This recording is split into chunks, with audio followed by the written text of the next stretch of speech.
Good morning, good afternoon, and good evening.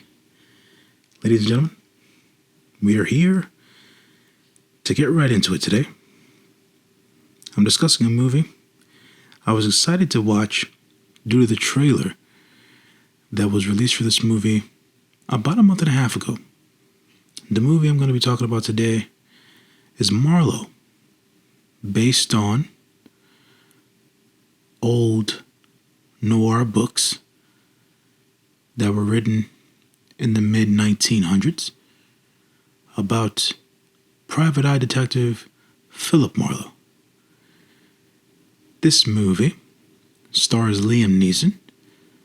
Liam Neeson, an actor who has, in the last decade, made many an action movie,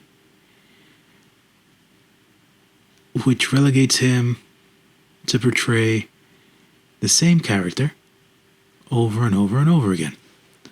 Marlowe, I thought, was going to be a departure from that, due to the simple fact that he had to play a gumshoe, a private eye, with a noir narrative based in 1930s LA.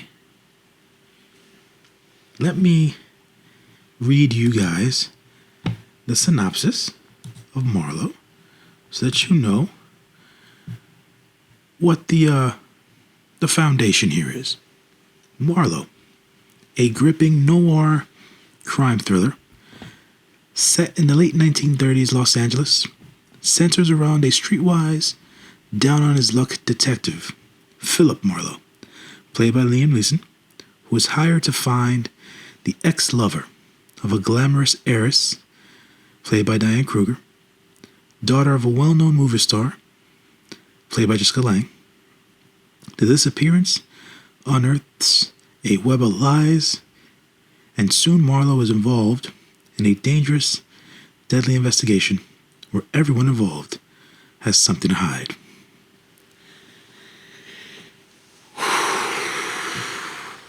Facts first.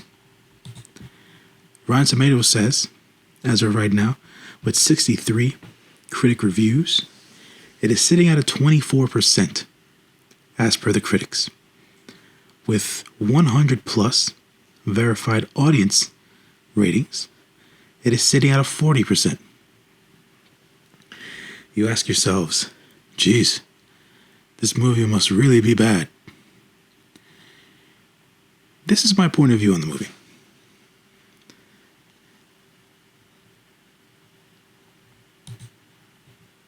My point of view is that this movie that was just released on February 15th, with an hour and 50-minute runtime, you ever hear anybody tell you it's a movie? It's exactly that. It's a movie. Oh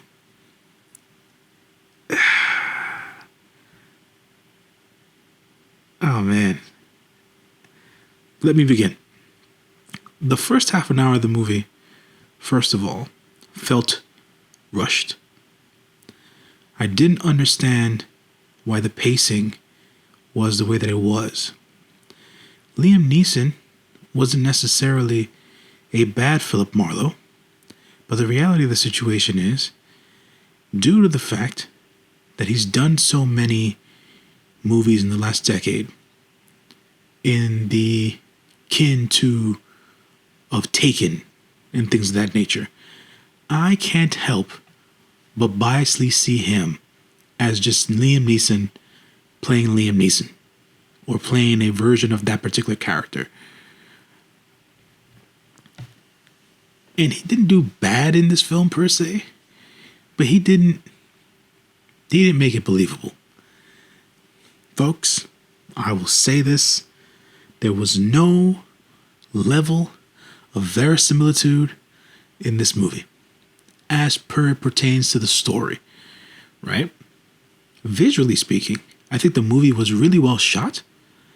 I think that the sound design was really well put together around the movie, within the audio effects, how the actors sounded, and the buzz of Los Angeles in the late 1930s, right? The thing outside of the, like I said, the rushed pacing of the first half an hour of the movie, and then within that first half an hour, there was a fight scene that felt so very out of place within that first half an hour. Or should I say within the first 15 minutes. That first fight scene felt so out of place, it just came out of nowhere. It just didn't make sense to what was going on in the movie narratively at that point in time. So that's one, right? And then two, decent movies, good movies, they make you feel something. If the story is gripping and if it's really, really good, it has you at the edge of your seat. This movie didn't have that at all, from beginning to end. The action scenes, due to Mr. Liam Neeson's advanced age, not great, right? The gunplay, like the effects, they didn't work well. The story or the plot device that was used, which was supposed to make us believe that Detective Private Eye Philip Marlowe was down on his luck, never made its presence felt in this film at all.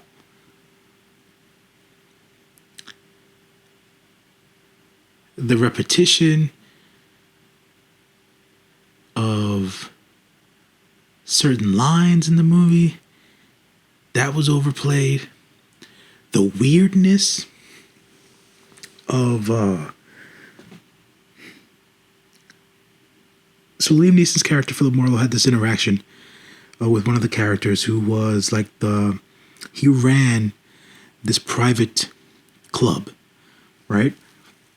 And this particular character, like I said, it was weird because he spoke in this rhythmic cadence, but yet it was so awkward. It wasn't necessarily cool. It was off-putting. I just didn't understand why the dialogue was so off between those two characters. Which leads me to say the following. The writing in this movie was bad. The dialogue in this movie, with the level of talent that you had, was bad. Very talented actors and actresses in this movie. And it just seemed like they were grabbing a paycheck. And that to me always makes for a bad movie. This is one of those movies, I'll say this, I've said this before, where I say most films should be seen in a movie theater. This is a movie, folks. This reminds me of one of those 1980s, 1990s straight to VHS films. This is below streaming quality films. You know why? Because the streamers pay good money and actually release good films onto their services. This is below that. The director and writer of this film, Neil Jordan, bruh, I don't even know what you were thinking. How the screenplay got even made is beyond me. It was not an enjoyable film at all. Like I said, it didn't make me feel anything, good or bad. I was just indifferent watching the entire film. Like, I followed along with the story, and then I was like, well, okay, random character inserted here. What does he have to do? How does he tie in? Okay, so he ties in here. Cool. Where's the character we're looking for? Character we're looking for doesn't appear until the tail end of the movie, and then he gets killed anyways. And then the tie-in between the young lady who hired Philip Marlowe for his services and her, let's say, not so great relationship with her mother, who was this grand actress at that point in time in her career, in that time period. Supposedly the mother always wanted what the daughter wanted. That was what the mother perceived. Then the daughter perceived that the mother always wanted what the daughter wanted. Or the daughter wanted what the mother, I don't know, whatever. Vice versa. Right? And you didn't get the tie-in, or you didn't get it looped up by the end of the film. The lady who hired Philip Marlowe to find this man, Nico Anderson, I think that was the name of the guy, right? Let's call him Nico for now. She ends up killing the dude.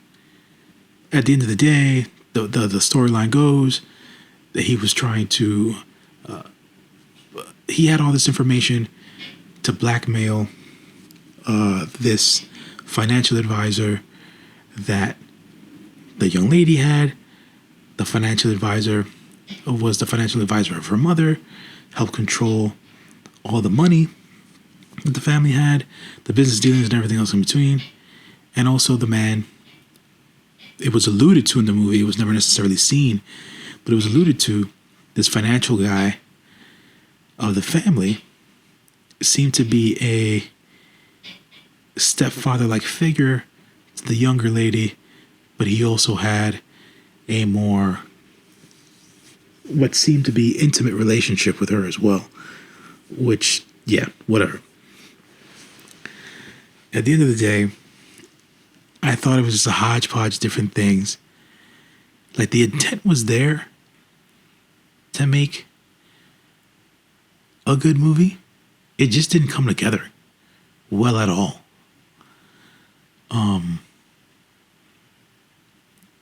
When the different characters were introduced throughout the movie, in different set pieces and different scenes, just so you can get a feel for who the characters were, a lot of the time,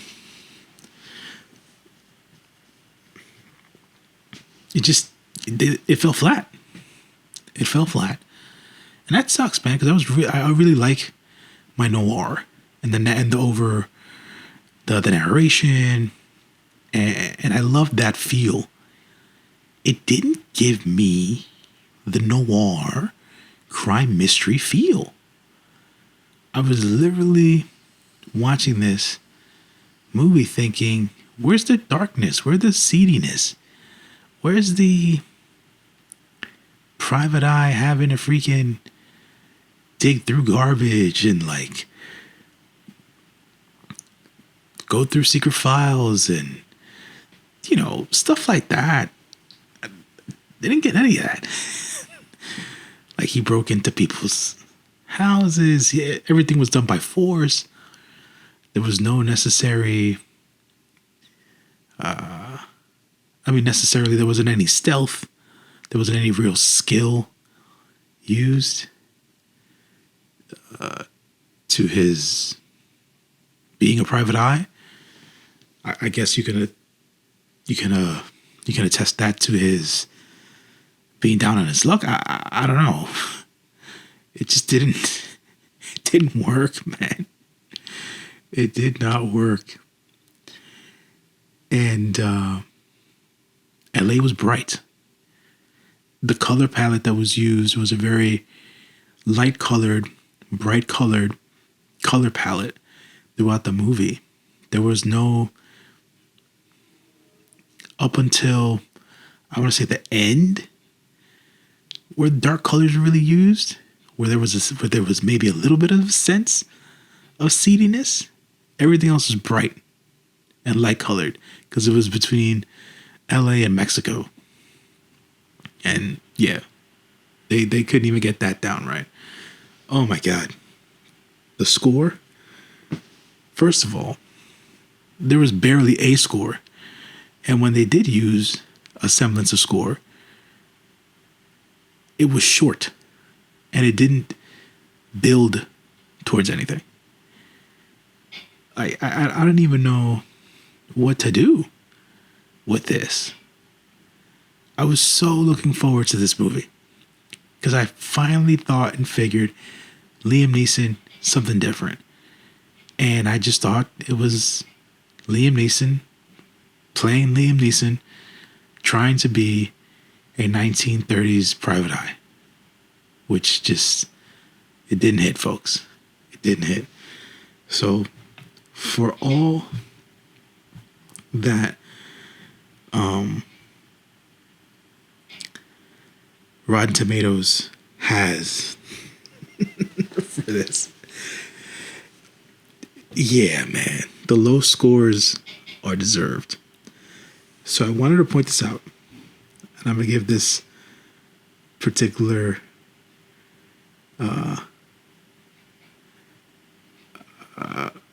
positive review a shout out here. Jeffrey M. Anderson from Common Sense Media. He says that, where is his review here?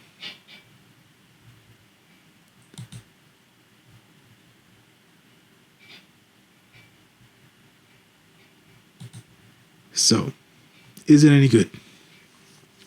He says, while the mystery here may disappoint Raymond Chandler fans, Raymond Chandler is the gentleman who wrote the series of Philip Marlowe books. The rest of this well-crafted detective movie enthralls with its stylish, sordid underworld and fresh take on a classic character. Like I said before, folks, art is subjective. I understand the stylish part. There was no sordid underworld. That lasted about 5 to 10 minutes in a movie that was an hour and 50 minutes long. Fresh take on a classic character? Eesh. I don't know about that.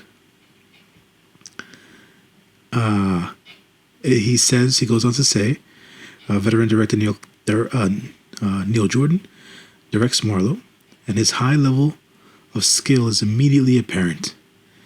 In his decades-long career, Jordan has proven to be most at home with crime stories, like this in the classic Mona Lisa.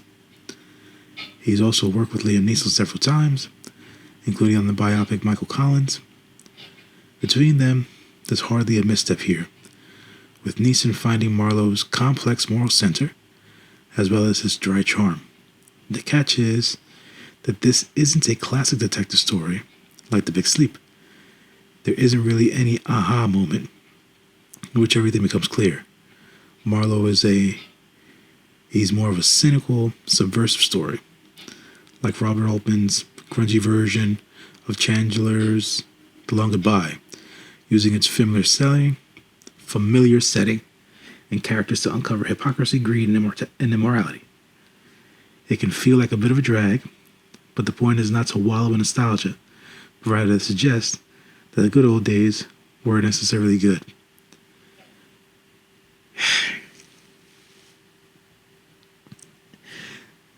I love folks who try to find the silver lining in everything.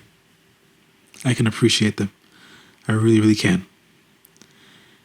The reality of the situation is He even says it in his review. It can feel like a bit of a drag. This movie was a drag. And it says the point is not to wallow in nostalgia. It is 2023. We have the technology, the budgets in production, and highly skilled actors to pull off, as he stated, fresh new takes on classic characters. We got dry takes. That's my opinion. Right? We got a real dry take here of something that could have been much more subversive. You could have felt way more of the cynicism. And it just didn't come off to me. So I respectfully disagree here with Mr. Jeffrey Anderson. And I wanted to read that to you guys because that was a positive review. You know, high, like I said before, high in production values, true. Like I said, I thought the movie was very well shot. It was well edited. The sound design for the overall audio landscape of the film was really very well put together. The score didn't hit. The music wasn't much. It wasn't very distinctive, right? They didn't even play the music of the times that much to build on that necessarily throughout the film.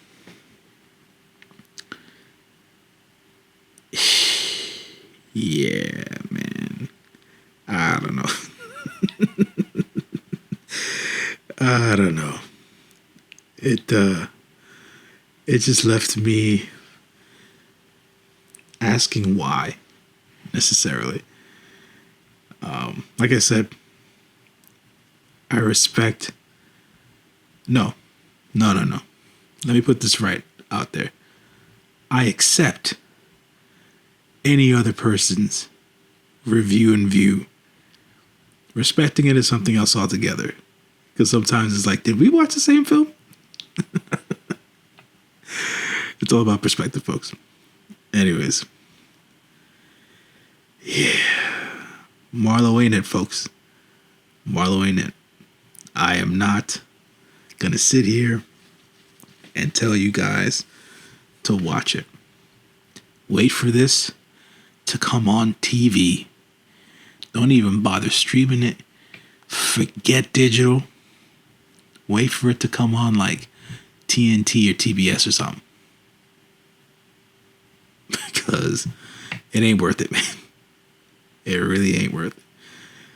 Thank God this was my fifth movie in the month of February. So my AMC A-list came in handy here. But yeah, folks, I really usually don't like to put films down, but this didn't hit on any level. Because the films are usually about the story, and the story itself was just, like I said, the pacing was off, and certain things didn't tie together and didn't get tied up at the end, and yeah, no. Absolutely not. Anyways.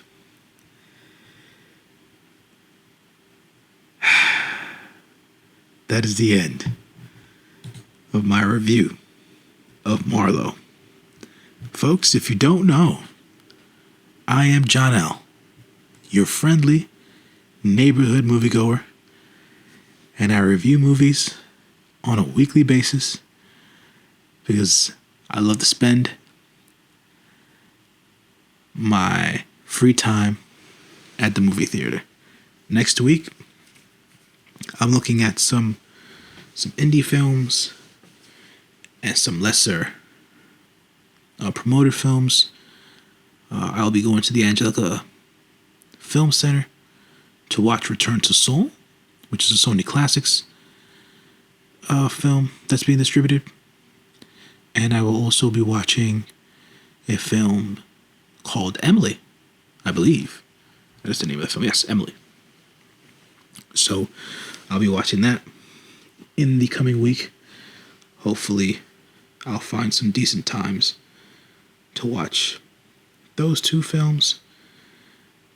And then after that, we'll be walking into the month of March. In the month of March, folks, it's a stacked month for movies. There's a lot to watch in the month of March.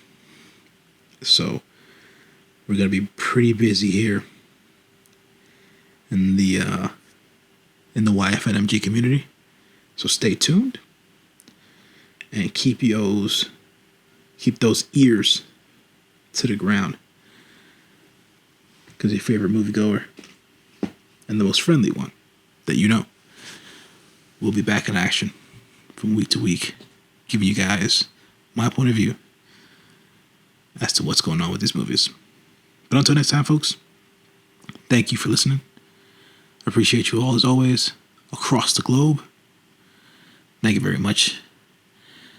I have to work on getting the comments sections across the different podcasting services working, because I don't know what the feedback is. I just know necessarily that people are listening. So I got to work on that, get this to be a little bit more interactive. I'll get back to you guys on that next week as I continue to build and expand and evolve with the podcast. Be good, folks. Take care of each other. Take care of yourselves. And stay safe out there. Until next time. Peace.